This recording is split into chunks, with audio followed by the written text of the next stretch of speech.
বরং আওয়ামী লীগ হিন্দুদের মন্দির ভাঙে, মন্দিরে কোরআন শরীফ রাখে, গোলমাল লাগায়, এই আশায় যে মানুষ মনে করবে বোধহয় জামাত বিএনপিরা এটা করতেছে, এই মনে করে তারা এই কাজটা করে। কিন্তু ফলাফল তো মানুষ জানে, এখন ইলেকট্রনিকের যুগ, সব দেখা যায়, সব বোঝা যায়, এবং অ্যাডভান্স এত টেকনোলজি যে কে আসলে কাজটা করছে সেটা জানা যায়।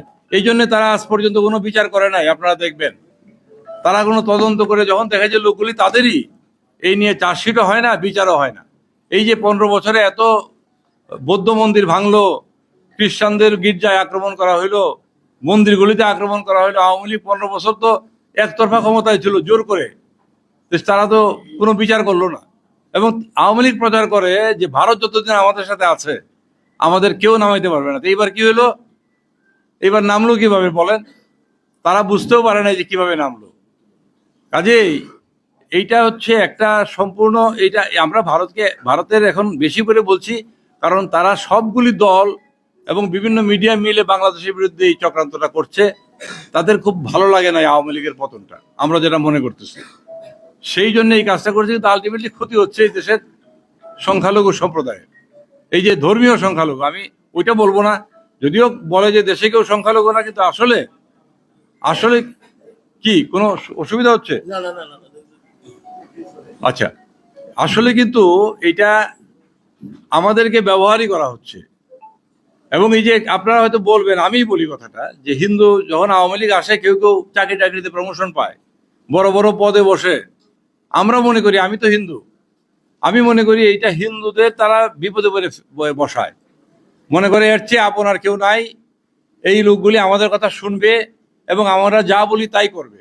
অনেক মুসলমান এটা করবে না, সেই জন্য হিন্দুদের কিছু প্রমোশন হয়, কিন্তু গ্রামে গঞ্জে অত্যাচারে একদম শেষ করে দেয়। এবং ওরা এসে বলতেও পারে না যে আমরা অত্যাচারিত, বলে যে না, এটা বলা যাবে না, কার কাছে বলবা। এই হলো বাস্তব অবস্থা। আপনাদের আরো কিছু থাকলে বলতে পারেন। ওই পরিস্থিতির পরে আমাদের যারা লোকজন এখানে আছে তাদেরকে বলেছি যে সবার পাশে দাঁড়াও, এবং আমাদের হিন্দুরা যেন তাদের দাবার ঘুঁটি হিসেবে ব্যবহৃত না হয়।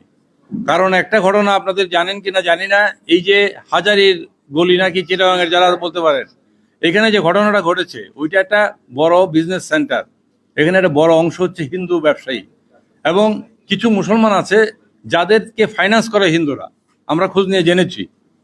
ওইটা আবার লিড করে ওই যে মহিউদ্দিন চৌধুরীর ছেলে মহিবুল নৌফেল বোধ হয়, হ্যাঁ এই নাম। সে তার চক্রান্ত এগুলি সব। এবং সে, আমরা এটাও শুনি গুজব কিনা জানি না, আপনারা চেক করে দেখতে পারেন, যে নৌফেল নাকি ইসকনের মেম্বার বলে। এটা আমি ইসকনের মেম্বার, কোথায় জানি বলছে, নিজেই বলছে ইসকনের মেম্বার।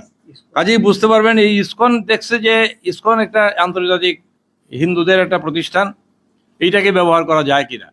পুরো ইসকনকে ব্যবহার করতে পারে নাই, তাদের থেকে বহিষ্কৃত একটা লোককে তারা ব্যবহার করছে, সেটা চিন্ময় নামে এক ভদ্রলোক। তার নামে অসংখ্য অভিযোগ আছে এবং ইসকন দ্বারা বহিষ্কৃত। কিন্তু হিন্দুদের যে অসুবিধাটা হয়েছে কি জানেন, এই যে 5 তারিখে বিকেলবেলায় উঠে যে চলে গেলেন কাউকে কিছু না বলে, সবচেয়ে অসহায় অবস্থায় পড়ছে তার সমর্থক হিন্দুরা। এবং এটা তো অস্বীকার করার জোগাড় নাই, বাংলাদেশে হিন্দুরা আওয়ামী লীগের একটা বড় অংশ আওয়ামী লীগকে ভোট দিত। তারা বলে উনি চলে গেছে, আমাদের তো সর্বনাশ, আজকে থেকে তো আমাদের পুরাই টুরাই দিবে, বাড়িঘর সব ভেঙে দিবে। কিন্তু দেখা গেল 4-5 দিনে যে কিছু গোলযোগ হয়েছে, রাজনৈতিক গোলযোগ, এই গোলযোগে তুলনামূলকভাবে যে পরিমাণ হিন্দু আক্রান্ত হইতে পারত তার চেয়ে অনেক অনেক কম আক্রান্ত হয়েছে, এবং বড় ধরনের কোনো ঘটনা ঘটেই নাই। আমরা ঠাকুরগাঁ, পঞ্চগড়, আমার মহাসচিব, আমরা ঠাকুরগাঁ, পঞ্চগড়, দিনাজপুর এসব জায়গায় গেলাম 2-3 দিনের মধ্যে।